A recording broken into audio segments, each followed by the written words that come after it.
شروع اللہ کے نام سے جو بڑا مہربان نہایت رحم والا ہے۔ الف لام میم، یہ حکمت کی بھری ہوئی کتاب کی آیتیں ہیں، نیکوکاروں کے لیے ہدایت اور رحمت، جو نماز کی پابندی کرتے اور زکوٰۃ دیتے اور آخرت کا یقین رکھتے ہیں، یہی اپنے پروردگار کی طرف سے ہدایت پر ہیں اور یہی نجات پانے والے ہیں۔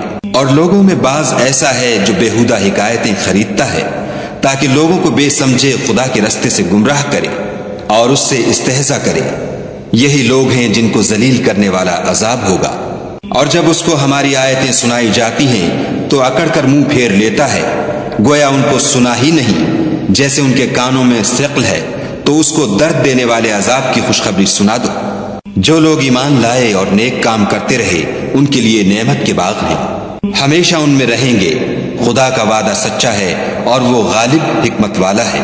اسی نے آسمانوں کو ستونوں کے بغیر پیدا کیا جیسا کہ تم دیکھتے ہو، اور زمین پر پہاڑ بنا کر رکھ دیے تاکہ تم کو ہلا ہلا نہ دے، اور اس میں ہر طرح کے جانور پھیلا دیے، اور ہم ہی نے آسمان سے پانی نازل کیا، پھر اس میں ہر قسم کی نفیس چیزیں اگائیں۔ یہ تو خدا کی پیدائش ہے، تو مجھے دکھاؤ کہ خدا کے سوا جو لوگ ہیں انہوں نے کیا پیدا کیا ہے۔ حقیقت یہ ہے کہ یہ ظالم صریح گمراہی میں ہیں۔ اور ہم نے لقمان کو دانائی بخشی کہ خدا کا شکر کرو، اور جو شخص شکر کرتا ہے تو اپنے ہی فائدے کے لیے شکر کرتا ہے، اور جو ناشکری کرتا ہے تو خدا بھی بے پرواہ اور سزاوار حمد و ثنا ہے۔ اور اس وقت کو یاد کرو جب لقمان نے اپنے بیٹے کو نصیحت کرتے ہوئے کہا کہ بیٹا خدا کے ساتھ شرک نہ کرنا، شرک تو بڑا بھاری ظلم ہے۔ اور ہم نے انسان کو جسے اس کی ماں تکلیف پر تکلیف سہ کر پیٹ میں اٹھائے رکھتی ہے، پھر اس کو دودھ پلاتی ہے، اور آخر کار 2 برس میں اس کا دودھ چھڑانا ہوتا ہے، اپنے نیز اس کے ماں باپ کے بارے میں تاکید کی ہے کہ میرا بھی شکر کرتا رہ، اور اپنے ماں باپ کا بھی کہ تم کو میری ہی طرف لوٹ کر آنا ہے۔ اور اگر وہ تیرے در پہ ہوں کہ تو میرے ساتھ کسی ایسی چیز کو شریک کرے جس کا تجھے کچھ بھی علم نہیں، تو ان کا کہا نہ ماننا، ہاں دنیا کے کاموں میں ان کا اچھی طرح ساتھ دینا، اور جو شخص میری طرف رجوع لائے اس کے رستے پر چلنا، پھر تم کو میری طرف لوٹ کر آنا ہے، تو جو کام تم کرتے رہے میں سب سے تم کو آگاہ کروں گا۔ لقمان نے یہ بھی کہا کہ بیٹا اگر کوئی عمل بالفرض رائی کے دانے کے برابر بھی چھوٹا ہو، اور ہو بھی کسی پتھر کے اندر یا آسمانوں میں مخفی ہو یا زمین میں، خدا اس کو قیامت کے دن لاموجود کرے گا۔ کچھ شک نہیں کہ خدا باریک بین اور خبردار ہے۔ بیٹا نماز کی پابندی رکھنا، اور لوگوں کو اچھے کاموں کے کرنے کا امر اور بری باتوں سے منع کرتے رہنا، اور جو مصیبت تجھ پر واقع ہو اس پر صبر کرنا، بے شک یہ بڑی ہمت کے کام ہے۔ اور ازراہ غرور لوگوں سے گال نہ پھلانا، اور زمین میں اکڑ کر نہ چلنا کہ خدا کسی اترانے والے خود پسند کو پسند نہیں کرتا۔ اور اپنی چال میں اعتدال کیے رہنا، اور بولتے وقت آواز نیچی رکھنا، کیونکہ اونچی آواز گدھوں کی سی ہے، اور کچھ شک نہیں کہ سب سے بری آواز گدھوں کی ہے۔ کیا تم نے نہیں دیکھا کہ جو کچھ آسمانوں میں اور جو کچھ زمین میں ہے سب کو خدا نے تمہارے قابو میں کر دیا ہے، اور تم پر اپنی ظاہری اور باطنی نعمتیں پوری کر دی ہیں۔ اور بعض لوگ ایسے ہیں کہ خدا کے بارے میں جھگڑتے ہیں، نہ علم رکھتے ہیں اور نہ ہدایت اور نہ کتاب روشن۔ اور جب ان سے کہا جاتا ہے کہ جو کتاب خدا نے نازل فرمائی ہے اس کی پیروی کرو، تو کہتے ہیں کہ ہم تو اسی کی پیروی کریں گے جس پر اپنے باپ دادا کو پایا، بھلا اگرچہ شیطان ان کو دوزخ کے عذاب کی طرف بلاتا ہو تب بھی۔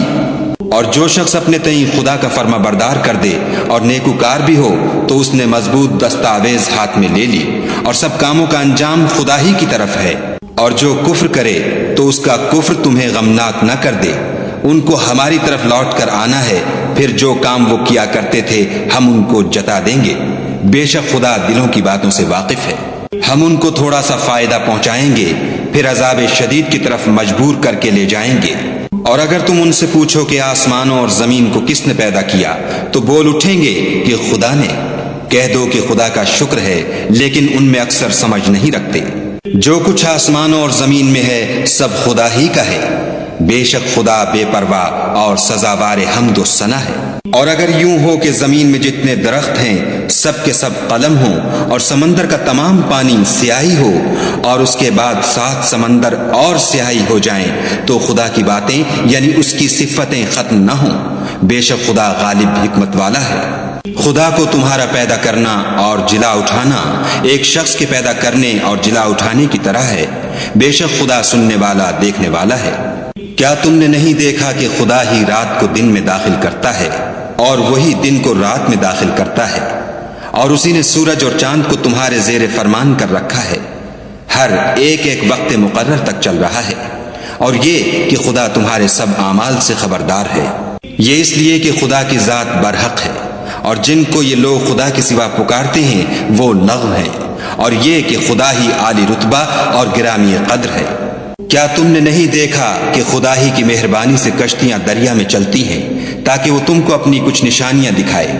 بے شک اس میں ہر صبر کرنے والے اور شکر کرنے والے کے لیے نشانیاں ہیں۔